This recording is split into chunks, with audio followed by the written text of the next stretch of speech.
ချို့လူတွေကလေအရာအလုံးတယောက်တည်းကြိတ်ပြီးခံစားရကြတယ်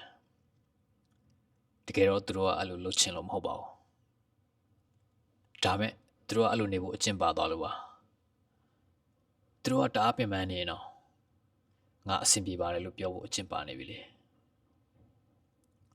သူတို့ကတိတ်တိတ်လေးပဲနေတတ်သွားကြတယ်ဘာလို့လဲဆိုတော့သူတို့ဘယ်သူမှနားလည်ပေးမှာမဟုတ်ဘူးလို့ထင်တဲ့အတွက်ကြောင့်ပါ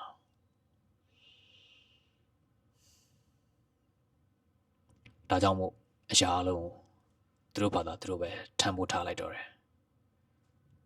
စိတ်ဖိစီးမှုတွေအများကြီးတွေးပူတာတွေဖိအားတွေဝမ်းနည်းစရာတွေဒီရအားလုံးကိုပေါ့ပြီးတော့အချိန်နဲ့ကြာလာတဲ့အခါသူတို့ကအမြဲတမ်းတန်ဆွမ်းတဲ့သူတယောက်ဖြစ်လာရောလူတိုင်းအားကိုးရတဲ့သူသူများပြောတာကိုအမြဲနားထောင်ပေးတဲ့သူပြဿနာရှင်တော့အမြဲတမ်းတည်တည်ငြိမ်ငြိမ်ရှိနေသူမျိုးပေါ့ဒါမဲ့တစ်ခါလေကြာရင်လေတန်ဆွမ်းတဲ့သူတွေလည်းပင်ပန်းတတ်ကြပါတယ်တစ်ခါလေမှာသူတို့လည်းတယောက်ယောက်ကတကယ်ရောအဆင်ပြေလားလို့လာမေးတာကိုလိုချင်ကြတယ်ဘာလို့လဲဆိုတော့အရာအလုံးကိုတယောက်တည်းထမ်းဖို့ထားရတာ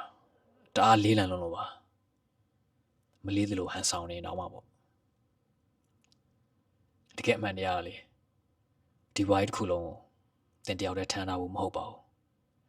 နားလိုက်လို့ရပါတယ်ရှင်ဖွင့်ပြောပြလို့လည်းရပါတယ်တင်အတွက်တယောက်ယောက်ကိုအနားမှာရှိခွင့်ပေးလိုက်လို့လည်းရပါတယ်အဲ့လိုလုပ်လိုက်လို့